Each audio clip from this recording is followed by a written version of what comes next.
This is the Infinite Podcast with me, Øystein Rabbe.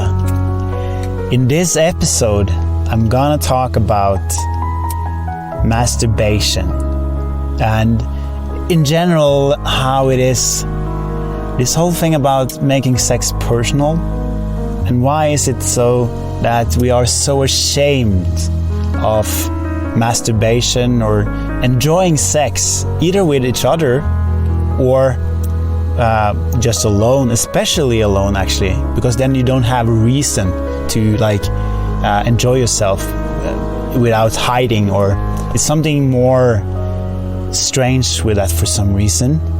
That is interesting.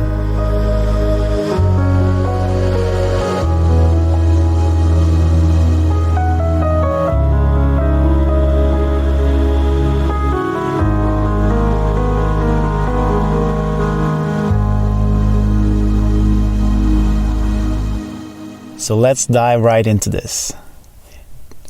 Try out this exercise. And it's actually a serious one. You might laugh, but it's a serious one. I want you to sit comfortably and close your eyes and take a deep breath.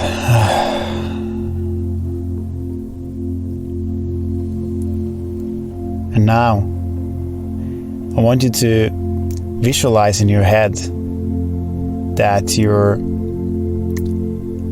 masturbating in front of a crowd. If you're a man, you have a boner and you're standing there enjoying yourself in front of this crowd.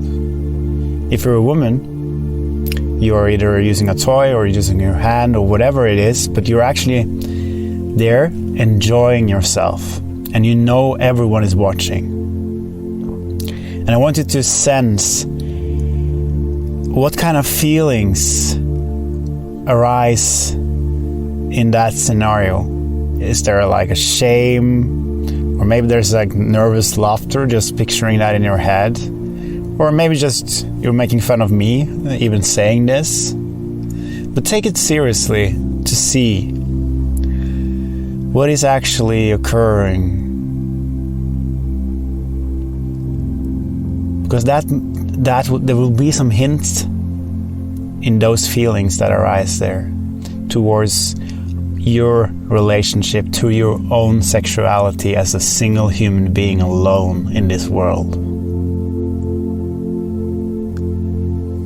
So just check in with that and see, how does it feel?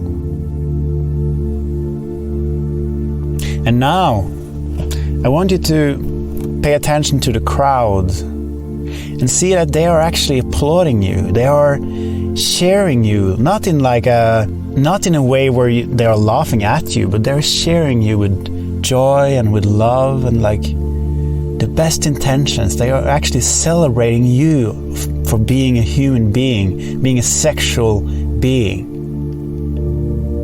And just feel how you can actually receive that sharing, that joy, that love. That it is okay to receive that and still enjoying yourself and kind of bathing in that soup of love and magical feelings. Everyone is sharing you. You don't need to hide anything. Everything is okay.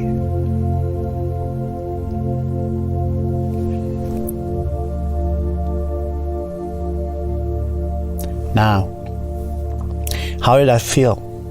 Did you have some, was it awkward, or did you have some insights about your own kind of relationship to sex? It can be sometimes easier to have acknowledge that sex is okay if it's not alone, that there can be some shame around enjoying yourself alone, regardless whether it in what kind of context, but still that we carry around all this shame about sexuality. And I think that is so interesting. in my upbringing, I was this kind of boy who, if people talked about sex, I turned red and my whole face was red instantly, and I got kind of froze and I didn't know what to say. I was even jealous of people that can at least laugh about it and make jokes about it. I wasn't even that kind of a boy. I just froze and become completely paralyzed by the whole thing. I was so ashamed for even knowing what sex was in a way. And even as a grown-up in my first years after also starting to have sex, was going through these different phases of, there is this funny story where I see myself as, I try to hide that I was horny, that I was attracted by a girl that was my partner.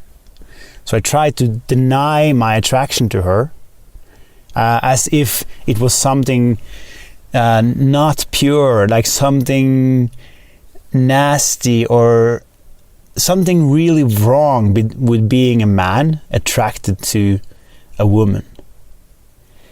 And what happens to, and this is a kind of a nice guy syndrome package deal, it's where I'm coming from in my background. But what happens to the woman when a man tries to hide his attraction for her because he's shameful of being attracted, because he is shameful of being a sexual human being? She is getting confused. She thinks she is not attractive because he doesn't want to show he is attracted. And then you have this negative spiral of confusion and miscommunication, that when everything just blocks and gets really difficult, confusing and painful, really.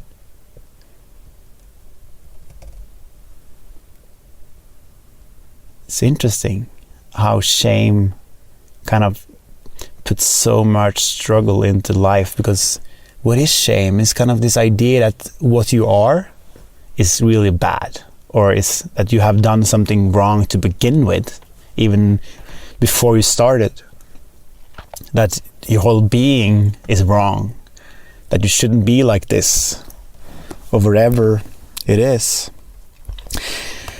I think it's really interesting that even in spiritual movements, around spiritual people, like I started waking up to life, to being curious about the spiritual stuff, and this whole package of spirituality being something coming to a pure state where you let go of ego and all these negative things in your life.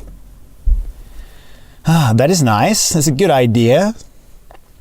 But it often has this kind of neglect of the human condition. Like there is this ideal of being so spiritual that you don't even have to be here. It's like you're gonna be so pure that you don't do any sin. You don't do any kind of human. You don't have any human desires. You're not a human anymore because you're just spirit. So it's really interesting that in so many places in the spiritual environment where you meet spirituality through different teachings, there is nothing about sex, because sex is kind of still, even in spirituality, sex is a taboo. And and a good example of that is just in this podcast. How often do we talk about sex? It's very rare. But sex is also part of life. So why doesn't spirituality include sexuality?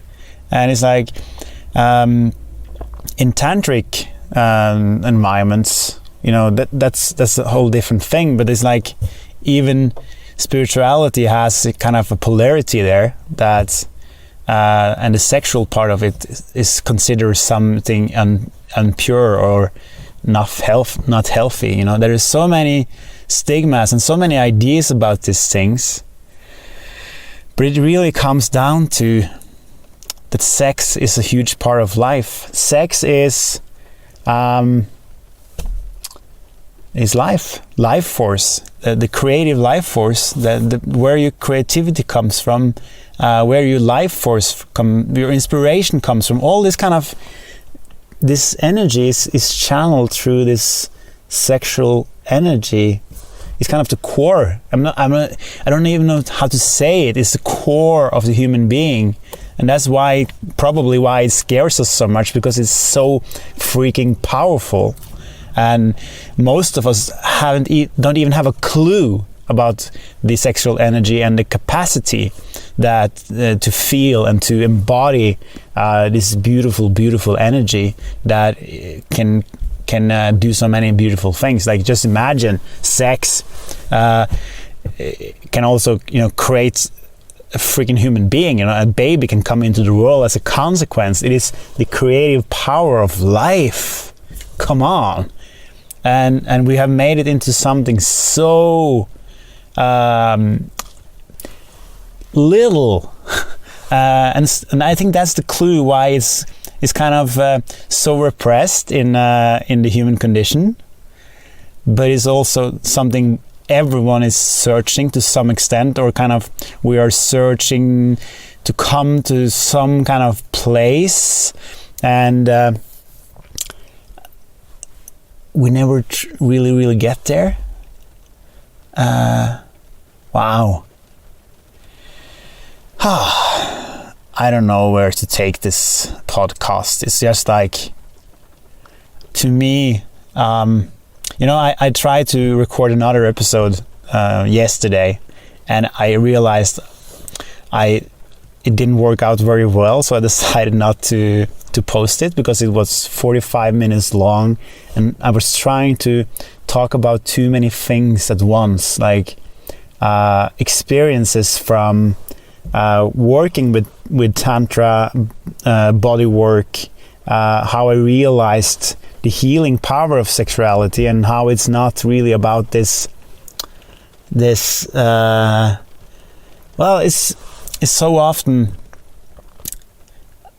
misunderstood, because it's like, even if I go to a healing session, and I have a therapist or a healer, shamanic healer or something, work with me, he, as a man, like, not even in this like opposite sex, which I consider myself heterosex.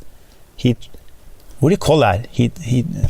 Anyway, I'm attracted to the opposite sex, and I can go to a shamanic healing session where a man is helping me, kind of activating my energy, and I can reach this amazing states of bliss through healing and cleansing out old traumas and old things in my body.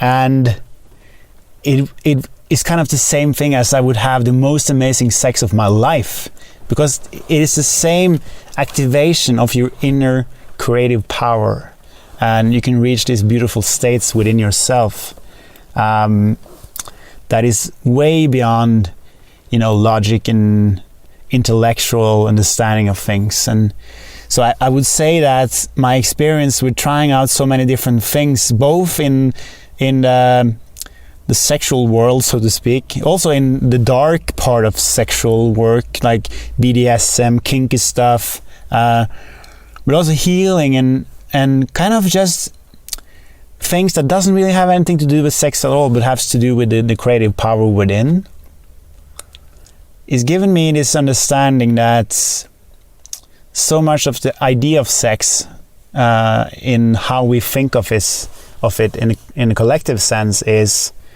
only sex in your mind, like sex in your head, thinking about and imagining and perving about what you want it to be, but not really being in touch with yourself at all. And because sex can also be sex in the body, like really embodying your consciousness being fully embodied in your body, so you can feel everything that's something completely different.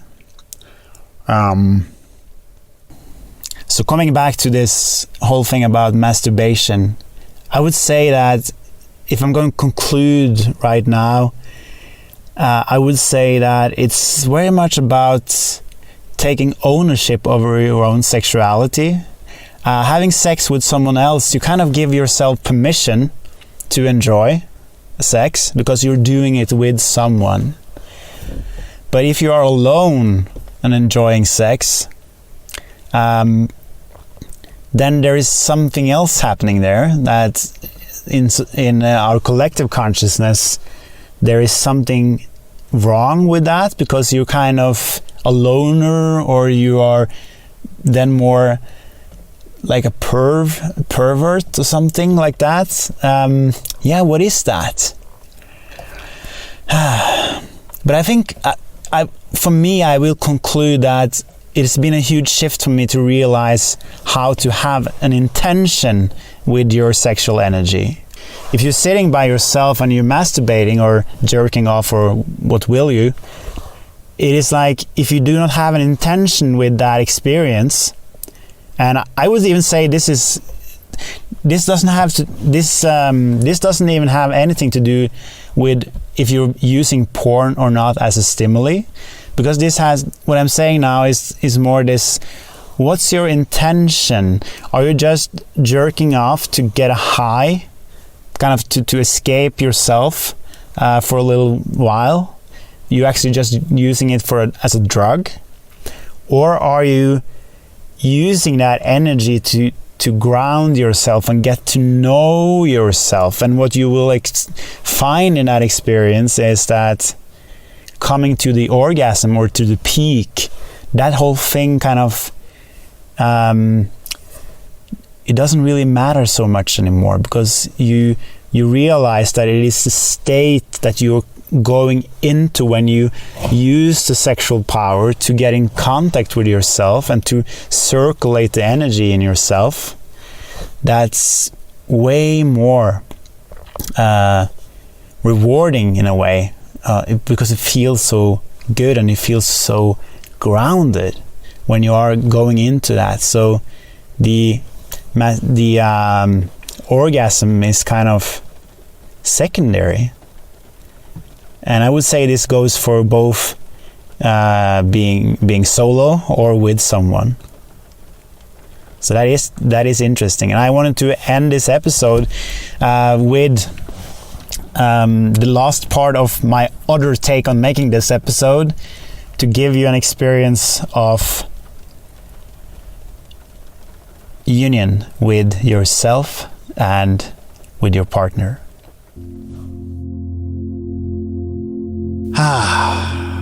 What is this? Life is sensitivity. It is like allowing ourselves to let go of all these ideas of what life should be, what sex should be, what intimacy should be, and be more connected to ourselves.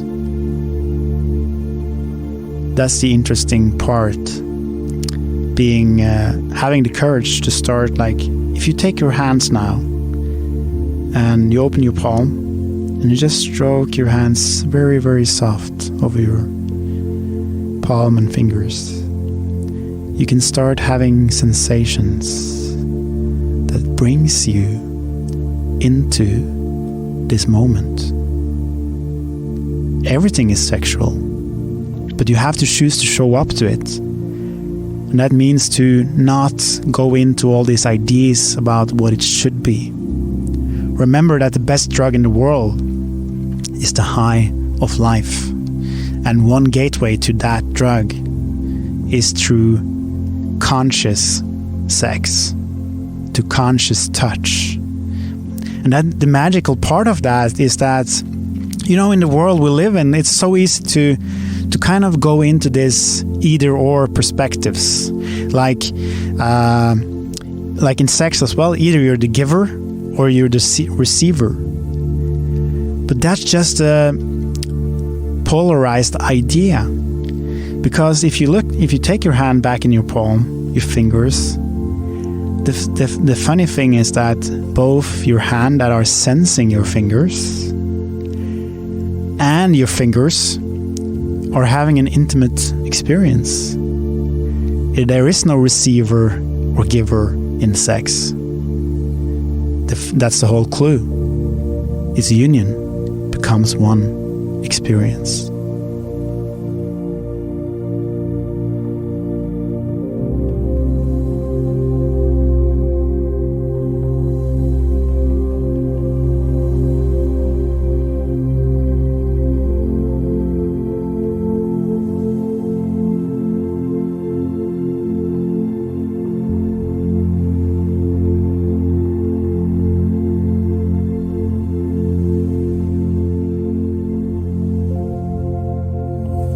You've been listening to the Infinite Podcast with Ulf Tønderflytter.